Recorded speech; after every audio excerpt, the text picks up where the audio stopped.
Hey guys, welcome to source point. आज अभी हम लोग डिस्कस करने वाले हैं टेस्ट नंबर 20 जो कि हमारी यहाँ पे विजन आइज की करंट अफेयर्स है। तो सबसे पहले ये आपका जो जीएस की टेस्ट है वो कंप्लीट हो जाएगी। उसके बाद आपको हर एक संडे 4 संडे में 4 जो सीसैट की टेस्ट आपको मिलने वाली है वो इसके बाद मिल जाएगी। ठीक है, तो चलिए स्टार्ट करते हैं फर्स्ट 50 क्वेश्चंस के लिए। और all the best to all of you. I hope कि अब तक आपकी प्रिपरेशन बहुत अच्छी हो गई होगी। और पेन एंड पेपर लेकर बैठिएगा और मेरे आंसर देने से पहले मेक श्योर कि आप लोग अपने आंसर को ज़रूर टिक मार्क कर लीजिएगा। Okay, so let's start with the first question.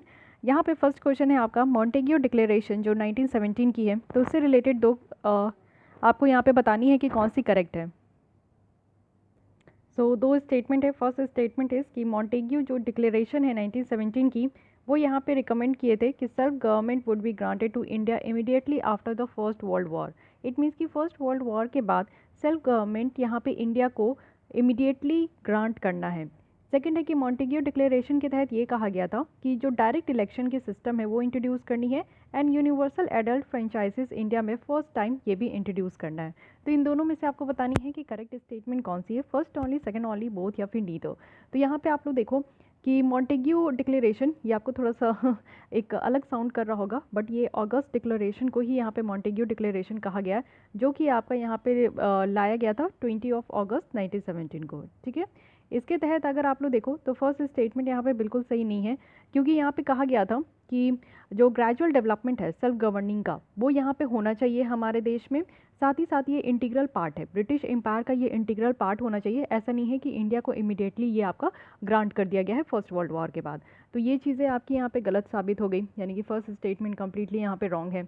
उसके बाद सेकंड स्टेटमेंट की अगर हम लोग बात करें तो यहाँ पे डायरेक्ट इलेक्शन और जो यूनिवर्सल एडल्ट फ्रेंचाइजेस है, ये आपको गवर्नमेंट ऑफ इंडिया एक्ट 1919 से देखने को मिलेगा, जो कि यहाँ पे निकल कर आया था कि इसमें इलेक्शन भी था, बट फ्रेंचाइजीज जो था वो पार्शियल इन नेचर था, not universal.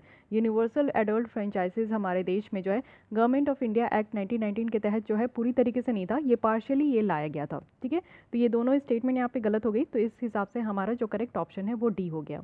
Coming to the second question, ये साइंस एंड टेक का है। इसमें आपको करेक्ट बताना है। इट मीन्स कि फर्स्ट स्टेटमेंट है कि ट्रांसलेशन एक प्रोसेस है जिसमें कि जो सीक्वेंस ऑफ आरएनए मॉलिक्यूल है उसको कन्वर्ट किया जाता है सीक्वेंस ऑफ डीएनए में। सेकंड है कि जो ट्रांसक्रिप्शन है, ट्रांसक्रिप्शन एक तरीके का प्रोसेस है जिसमें कि आरएनए जो है उसका सिंथेसिस होता है डीएनए से। तो ये ट्रांसलेशन और ट्रांसक्रिप्शन ये दोनों हमने देखा था पीटी 365 साइंस एंड टेक का, तो आई होप कि आपको याद होगा। तो चलिए उस बेसिस पे बताइए कि कौन सी करेक्ट है, कौन सी यहाँ पे इनकरेक्ट है। तो देखिए दोनों की मीनिंग में यहाँ पे थोड़ा सा आपको डिफरेंस देखने को मिलेगा। अगर हम लोग बात करें सेकंड स्टेटमेंट, तो ये बिल्कुल करेक्ट है जहाँ पे ट्रांसक्रिप्शन की बात की जा रही है। तो ट्रांसक्रिप्शन का मतलब ही होता है यहाँ पे कि जो आपको सिंथेसिस करते हुए, यानी कि आरएनए जो है उसमें कुछ चेंजेस होता है, वो डीएनए से ही आपको निकल कर आएगा। ठीक है, लेकिन अगर आप लोग देखो कि यहाँ पे ट्रांसलेशन मेनली आप लोग देखो कि यहाँ पे जो सिक्वेंशियल प्रोसेस होता है ट्रांसक्रिप्शन का, ये एक फ्लो ऑफ इन्फॉर्मेशन है। फ्लो ऑफ इन्फॉर्मेशन आपको देखने को मिलेगा, जो कि एक तो RNA to DNA to RNA होता है, ये हमेशा याद रखिएगा कि डीएनए टू आरएनए होता है flow of information. And translation में क्या होता है कि आरएनए टू प्रोटीन में होता है। ठीक है, ट्रांसक्रिप्शन में क्या होता है कि डीएनए से ये आरएनए में प्रोसेस फ्लो ऑफ इन्फॉर्मेशन होता है, लेकिन ट्रांसलेशन में क्या होता है कि आरएनए टू प्रोटीन होता है। ऐसा नहीं है कि आरएनए मॉलिक्यूल जो है वो सीक्वेंस ऑफ डीएनए मॉलिक्यूल में ये आपका कन्वर्ट हो जाता है। तो ट्रांसलेशन में आपको लगेगा कि हाँ कन्वर्ट हो जाता है, but it is not the correct statement. So that's why first statement incorrect हो गया और सेकंड यहाँ पे करेक्ट है। ट्रांसक्रिप्शन की यहाँ पे बिल्कुल सही है, लेकिन ट्रांसलेशन में क्या होता है कि आरएनए टू प्रोटीन यहाँ पे फॉर्म होता है। तो only second statement is correct, तो बी ऑप्शन यहाँ पे करेक्ट हो गया। थर्ड में आते हैं हम लोग, ये है ज्यूरी एक्ट 1827 के बारे में आपको बतानी है कि करेक्ट कौन सा है। फर्स्ट है कि यहाँ पे प्रोवाइड किया गया कि Christian were exempted. It means कि या तो वो यहाँ पे ट्राई किए जाएंगे इधर हिंदू या फिर मुस्लिम ज्यूरी के द्वारा, लेकिन क्रिश्चियन को यहाँ पे एग्जेम्प्ट किया गया है। सेकंड है कि राजा राम मोहन रॉय, उनको यहाँ पे कंडेम किया गया था, वो यहाँ पे कंडेम किए थे इस एक्ट को, और पिटीशन भी सेंड किए थे ब्रिटिश पार्लियामेंट को कि वो इस एक्ट के अगेंस्ट में। तो यहाँ पे आपको करेक्ट बताना है first only, second only, both या फिर नीदर। तो अगर हम लोग जूरी बिल की बात करें, जूरी एक्ट की बात करें जो कि 1827 की है, ये एक्ट 1827 का है, बट बिल की बात करें तो ये 1826 की थी। ठीक है, यहाँ पे बिल्कुल सही बात है कि क्रिश्चियन को जो है बाहर रखा गया था। ये जो आपका जूरी एक्ट है इसमें काम किया जाएगा या तो हिंदू जूरर के द्वारा या तो मुस्लिम जूरर के द्वारा। ठीक है, राजा राम मोहन के द्वारा ये कंडेम भी किया था, इट इज़ ऑल्सो ट्रू। और ये ब्रिटिश पार्लियामेंट में एक पिटीशन भी भेजे थे इस एक्ट को अपोज करने के लिए। तो दोनों यहाँ पे बिल्कुल 100% करेक्ट है, तो सी ऑप्शन यहाँ पे आपका करेक्ट हो जाएगा। Coming to the fourth question, bio ceramics के बारे में, तो यहाँ पे आपको करेक्ट बताना है। 3 स्टेटमेंट है, जैकपॉट क्वेश्चन आ गया आपके लिए। फर्स्ट है कि बायो सिरेमिक्स एक मटेरियल है जो कि स्पेशली डेवलप किया जाता है जिससे कि जो सॉफ्ट ऑर्गन टिश्यू है ना उसको रिप्लेस किया जाता है, वो भी हमारे ह्यूमन बॉडी में।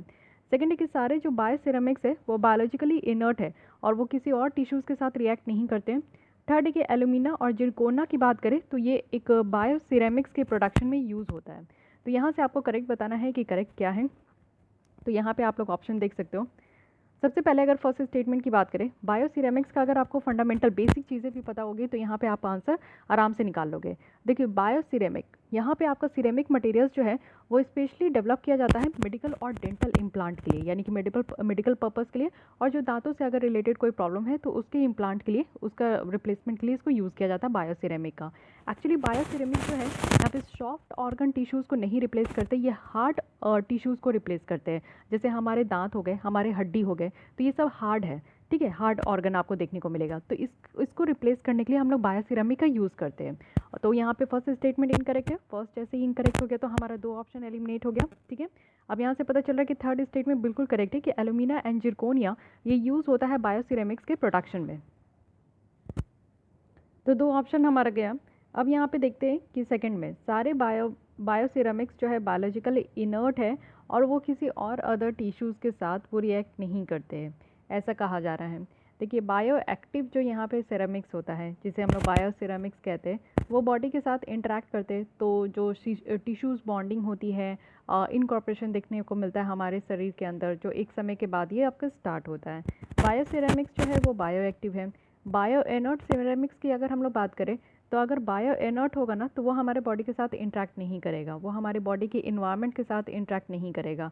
तो यहाँ पे ये बिल्कुल ज़रूरी नहीं है, ऐसे भी एक्सट्रीम आपको वर्ड देखने को मिल रहा है कि सारे बायो सिरेमिक्स जो है बायोलॉजिकली इनर्ट है, तो ये आपका यहाँ पे इनकरेक्ट हो गया, ठीक है। तो सेकेंड स्टेटमेंट इनकरेक्ट है, third is only correct, so correct option will be C. Coming to the fifth question, यहाँ पे वैक्सीन के बारे में है। इट मीन्स कि 2 टाइप के वैक्सीन होते हैं, इनएक्टिवेटेड एंड लाइव एटेन्यूटेड। तो इसके बारे में आपको डिफरेंस बताना है। फर्स्ट है कि इनएक्टिवेटेड जो वैक्सीन है ये किल्ड वर्जन ऑफ जर्म्स को यूज़ करते हैं जिसके कारण डिजीज़ हो रहा है। वहीं अगर लाइव एटेन्यूटेड वैक्सीन की बात करें तो ये जो जर्म्स का एक फॉर्म है उसको वीकेंड जो एकदम कमज़ोर करके उस जर्म्स के फॉर्म को जो है वो हमारे बॉडी में इस यहाँ पे वैक्सीन के थ्रू देते हैं जिसके कारण डिजीज़ हो रहा है। इनएक्टिवेटेड वैक्सीन की बात करें तो ये स्ट्रॉन्गर है और लॉन्ग लास्टिंग इम्यून रिस्पॉन्स देता है अगर इसको हम लोग कंपेयर करें लाइव एटेन्यूटेड वैक्सीन से। तो यहाँ पे आपको करेक्ट बताना है कि दोनों में से करेक्ट कौन सा है। देखिए इनएक्टिवेटेड और लाइव एटेन्यूटेड की बात करूँ तो फर्स्ट स्टेटमेंट बिल्कुल करेक्ट है। इनएक्टिवेटेड यानी कि यहाँ पे जो मरे हुए वर्जन होते हैं उस जर्म्स के, जैसे कोरोना वायरस है तो कोरोना वायरस को यहाँ पे मार कर जो है उससे वैक्सीन बनता है, तो उसे हम लोग इनएक्टिवेटेड वैक्सीन कहते हैं। लेकिन लाइव एटेन्यूटेड जिसमें कि आपका जो वैक्सीन है ना उसको कमज़ोर कर दिया जाता है, उसी का फॉर्म होता है लेकिन उसको वीकेंड फॉर्म को यूज़ किया जाता है। जैसे कोरोना वायरस है तो उसको कमज़ोर करके हमारे बॉडी में वैक्सीन के थ्रू उसको डाला जाता है। तो फर्स्ट स्टेटमेंट यहाँ पे करेक्ट है। लेकिन सेकंड स्टेटमेंट की बात करें तो इनएक्टिवेटेड जो वैक्सीन है ना वो यहाँ पे आपका शॉर्टर होता है, ऐसा नहीं कि स्ट्रॉन्ग होता है।